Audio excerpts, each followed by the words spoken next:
¿Alguna vez has pensado en cómo el entorno afecta la salud mental de una persona con discapacidad? Sí, bueno, dependiendo del entorno en el que uno se encuentre, pueden haber, digamos, comentarios o opiniones distintas en las que a lo mejor sí pueden afectar de una manera mental e incluso física a la persona que los esté recibiendo, ¿no? La verdad sí considero que el entorno, ya sea con discapacidad o no, las personas les afectan demasiado los comentarios que realizan las demás personas. En este caso si son pasivos agresivos, agresivos. Y bueno, si eres una persona con discapacidad, creo que estos comentarios llegan a afectarte más. En colegios, por ejemplo, también es muy tedioso. Por más de que hay bastante inclusión, no siempre se respeta eso. Entonces, de cierta manera, esas personas crecen o salen al mundo exterior sintiéndose quizás solas o aisladas. Es bien fuerte. Las personas con habilidades diferentes no solamente tienen que enfrentar dificultades físicas o cognitivas, sino también a algunos elementos que afectan su salud mental, es decir, dificultades socioemocionales, por cuanto tienen que enfrentarse a otras personas que no siempre son bien recibidas y que ayuda a que ellos puedan enfrentarse a la vida de manera satisfactoria. Para ello, para conversar cómo afecta tener habilidades diferentes, vamos a tener la entrevista con el doctor Víctor Ampulle, quien nos va a señalar el impacto que tiene la percepción de contar en nuestro entorno con personas con habilidades diferentes y cómo esto puede afectar su salud mental. Soy Dani Araujo y bienvenidos a Cayetanamente.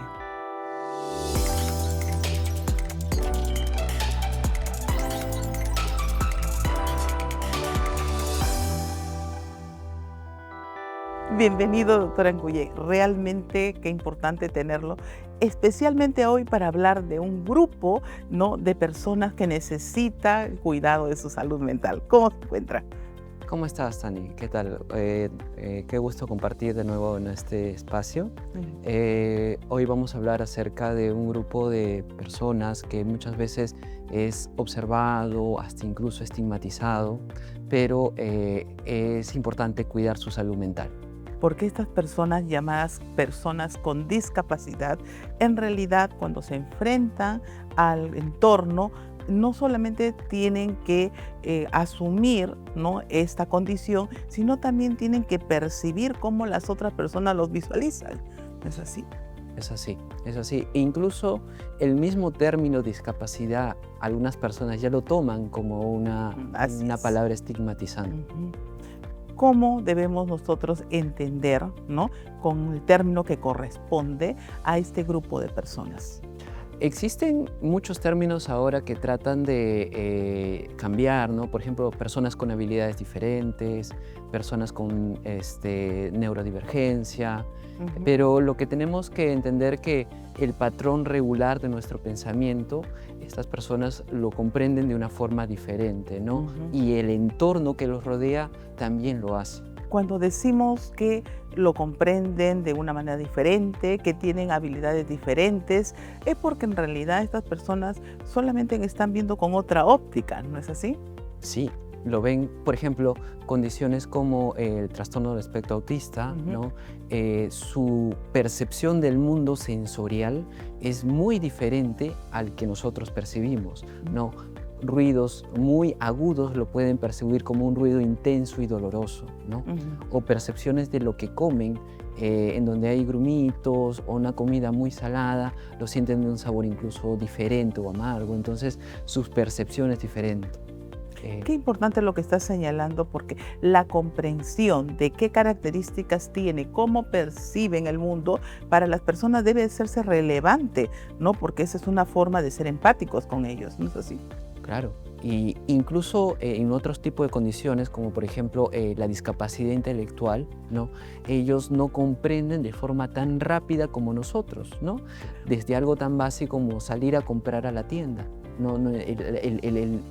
Comprender rápidamente la cantidad de monedas, el vuelto o la información de cómo se usan los métodos de pago, les es difícil, y entonces hay que tener mucha empatía y paciencia para poder ayudar. Y probablemente seguir comprendiendo cosas, ¿no? Como por ejemplo la falta de control, ¿no? Mientras que el otro lo puede hacer analizado, la otra persona no, ¿no?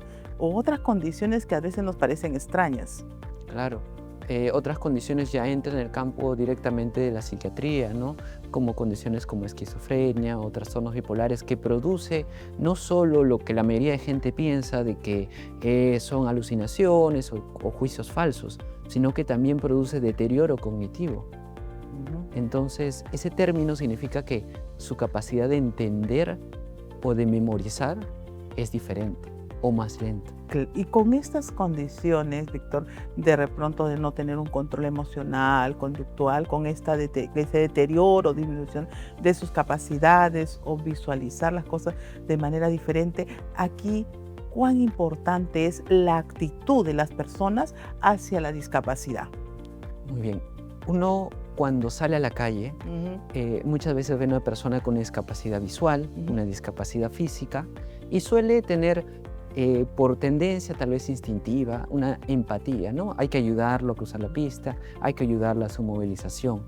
Pero cuando una persona presenta una discapacidad mental, ahí entra el problema, ¿no? Porque físicamente lo ven bien y dicen, no, se hace, o está fingiendo, o no tiene ninguna discapacidad, e incluso la familia.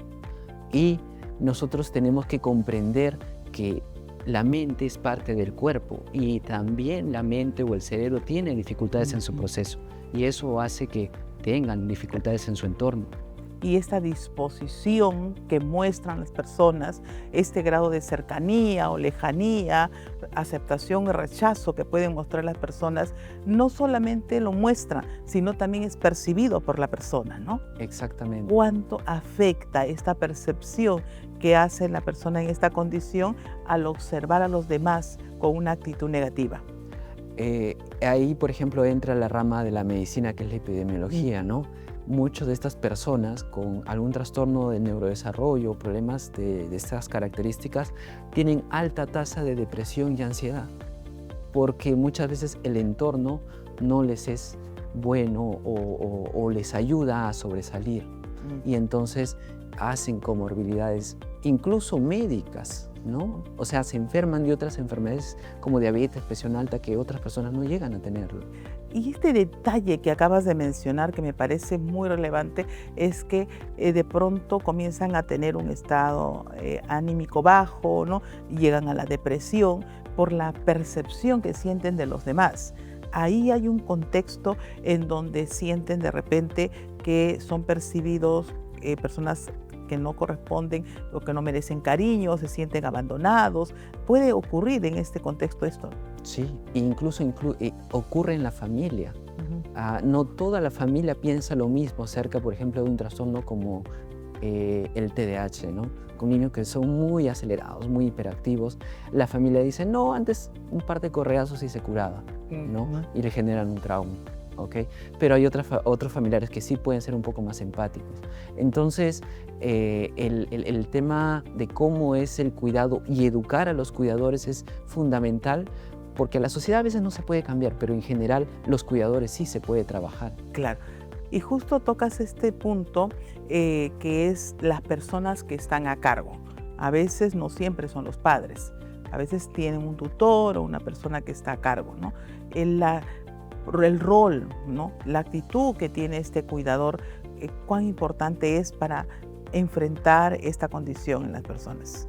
Es fundamental y aquí tenemos que trabajar en la educación de ese cuidador, ¿no? Te doy con ejemplos. Hace un tiempo tuve una adulta mayor con retraso mental que su cuidadora era su hermana porque ya los papás habían fallecido, ¿no? Entonces esta cuidadora en temas de salud físico la llevaba al hospital, pero no se daba su tiempo porque tenía sus cosas que hacer, ¿no? Claro. Y esta persona desarrolló un cáncer que no se quiso operar, cuando sí pudo haberse operado a tiempo y falleció lamentablemente de este cáncer. Y el cuidador reflexionó y tenía otra hermana también con discapacidad y cambió su conducta hacia un cuidado mucho más preciso y detallado hacia la otra hermana que también tenía discapacidad. Mira que este es un ejemplo excelente para ver que no solamente en esta condición está afectada la persona que tiene una condición disminuida frente al contexto, ¿no? Sino también la propia persona, el cuidador, se ve afectado. Aquí no solamente está involucrado la salud mental de la persona, sino también de los cuidadores. Exactamente. ¿Cuántos padres tienen sobrecarga de estrés por cuidar a niños con alguna de estas condiciones, ¿no? Que incluso se ven mucho en el entorno, y yo lo veo mucho en consultorio, que malos padres, hablo del papá, se va, ¿no? Y solo la deja la mamá con el cuidado. Porque ya no tiene paciencia o simplemente está presente, o sea, no se retira del hogar, pero aporta en lo económico y no en el cuidado. Entonces estamos viendo una convivencia entre la persona que está a cargo y la persona que está teniendo una condición que necesita apoyo, ¿no? Esta convivencia, este vínculo, ¿cómo debería ser para hablar de una buena salud mental? En primer lugar, el cuidador tiene que saber la condición que tiene la persona a su cuidado, saber qué condiciones tiene, qué problemas puede tener y cómo ayudarle, ¿ok? Por ejemplo, seamos puntuales, un niño con autismo, ¿no? Que tiene un diagnóstico de autismo grado 3, que es uno de los más severos. Entonces, la cuidadora o el cuidador tiene que conocer esa condición, instruirse y saber qué terapias puede llevar el niño o la niña y prevenir que tenga riesgos, ¿no? Y el mismo cuidador también tiene que ponerse en la posibilidad de tener una salud o buscar su bienestar, ¿no? Porque se va a sentir preocupado, de repente puede desarrollar algún tipo de ansiedad. Eso es relevante, ¿verdad? Claro, el relevo es importante, es decir, tú como padre eres cuidador principal, pero si tienes la posibilidad de que alguien más te apoye, sea un familiar o sea alguien que tú contrates, es bueno, ¿no? Eso ayuda a que tú mismo como cuidador puedas reducir esa carga atencional de estrés y puedas darte un respiro, y cuando vuelvas a tener el cuidado de esta persona, tengas la paciencia de nuevo en poder ayudarle. Y esta paciencia que habla es prácticamente, nos referimos a habilidades, ¿no? Blandas de repente para poder establecer un buen contacto, para que ayudarlo a que esta persona se vincule con el resto. Claro, saber escuchar, saber que a veces el entorno o los vecinos no pueden comprender la condición que tiene esta persona y tratar de educar a los otros vecinos, ¿no? Una comunicación asertiva. Por ejemplo, hay algunos pacientes que desarrollan esquizofrenia en la adolescencia y tienden a ser agresivos con el entorno. Entonces, hay que educar a los vecinos, y obviamente sin entrar en detalles, no tiene esta enfermedad, tienen problemas en salud mental, necesito que tengan comprensión y paciencia, ¿no? Y lo estoy buscando una ayuda para que ustedes me ayuden a ayudar a mi hijo o su familiar directamente. Víctor, a veces se escucha, sobre todo en cuidadores o en padres, que tienen un hijo adolescente con problemas de conducta o que ya no pueden controlar, ¿no? Pero ellos al mismo tiempo refieren de que eso viene de atrás, desde el niño es así, ¿no? Esta situación es muy frecuente. ¿Qué podemos hacer nosotros cuando de pronto aún son pequeños, ¿no? Y tienen algunos indicadores que nos pueden llamar la atención y que es necesario regular esto, ¿no? Para que no lleguen a esta situación mayor? Es una pregunta muy importante, ¿no? El que como cuidadores o padres estemos atentos de cualquier comportamiento que pueda enfocarse en el daño a sí mismo o el daño a los demás, ¿no? Y específicamente ahí podemos apoyarnos por el colegio, ¿no? O la asistencia a algún lugar. Entonces, si por ejemplo observamos cambios en su comportamiento de demasiada energía, ¿no? Que no puede mantenerse en el salón o en clase, claro, o conductas que son fuera del cuidado personal, ¿no? Entonces hay que estar siempre atentos, oreja a oreja, con cualquier comportamiento diferente y llevarlo desde un inicio a alguna evaluación por un especialista, que puede ser desde medicina general, un psicólogo, y luego ellos ya comprenderán a dónde llevar. Porque a veces no es, digamos, algo significativo, ¿no? Como cuando a veces tenemos algo y pasamos un chequeo y bueno, salimos de una situación de inseguridad, ¿no? Ujú. Frente a esta situación. Claro, y ahí está el apoyo del especialista, ¿no? Como le digo, un psicólogo es un profesional entrenado para detectar este tipo de comportamientos y ya este profesional puede decidir, ¿no? Si envía a un especialista o no. A mí me gustaría ahora tocar este tema del autoconcepto, ¿no? La persona con discapacidad va a ir dándose cuenta poco a poco que no es igual en su rendimiento a otras personas, ¿no? ¿Cómo funciona este autoconcepto y cómo debería funcionar para que la persona busque un bienestar psicológico? Muy bien. Ahí tiene que ver muchas veces el grado de discapacidad, ¿no? Porque algunos grados la persona no llega a tener una misma conciencia de individuo, ¿no? Pero si hablamos de discapacidades que son leves a moderadas, donde la persona tiene una conciencia individual, entonces sí percibe que sus comportamientos y su percepción del entorno es diferente a los demás. Y entonces se tiene que trabajar directamente con la persona para explicarle que presenta una condición, ¿no? Siempre hablar de condiciones más que enfermedades. Claro, claro. Y esta condición hace que tenga una limitación y se le puede hacer con ejemplos, ¿no? Una persona, un niño que nace con un problema del corazón, un problema de falta de un miembro, se nota, ¿no?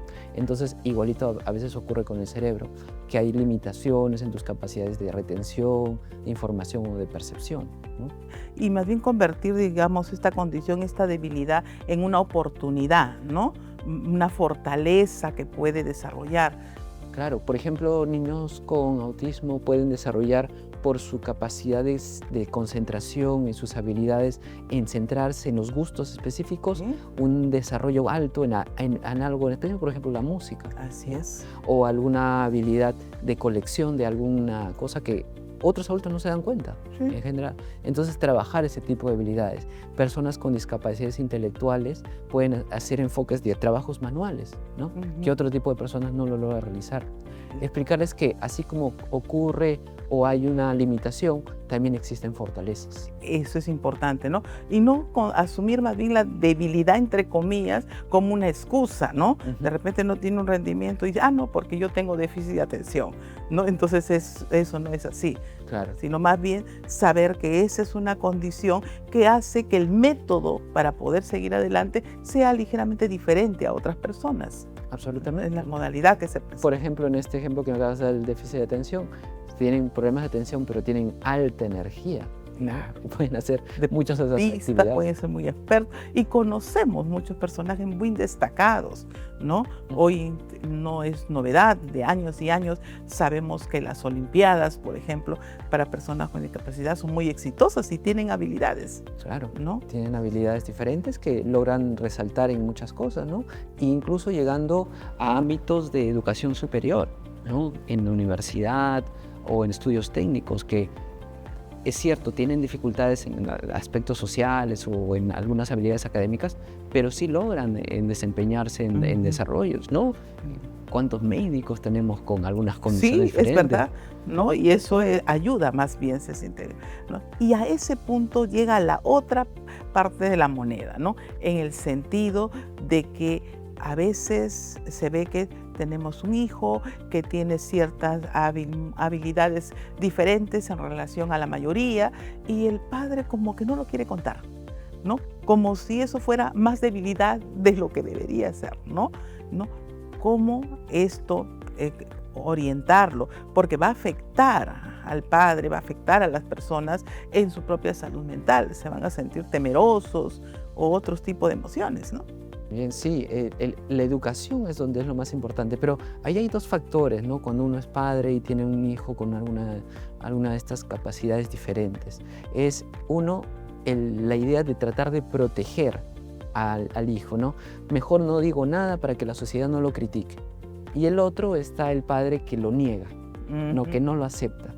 Dice, no, él no tiene nada, él va a estar muy bien, él va a desempeñarse en sus habilidades, ¿no? Una etapa de negación, se puede decir. Pero las dos hacen daño, al final, porque las dos terminan limitando en su desempeño al niño y adolescente y adulto en general. Podríamos decir que aquel que niega esa posibilidad o que no declara esa posibilidad no está haciendo daño directamente, sino se está haciendo daño a sí mismo, ¿no? Porque está cargando emociones negativas. Claro, él al aceptar o al no aceptar esta condición de su familiar, se frustra, tiene ira, se deprime, se tensa porque no sabe conocer, porque al negarlo no lo llevas a tratamiento. Claro. Entonces lo dejas ahí, ¿no? Y no mejora, porque cualquier condición del neurodesarrollo sin terapia no explota su mejor potencial. Víctor, realmente podríamos hablar mucho de tantos mitos y cosas que hay de este tema, pero ¿qué recomendaciones finalmente tú harías al público, ¿no? Para que tenga un bienestar, busque un confort, ¿no? Viviendo con familias donde existe una persona con alguna condición que necesite ayuda. En primer lugar, educarnos, ¿no? Tanto los cuidadores como los cuidados, las personas que están bajo el cuidado.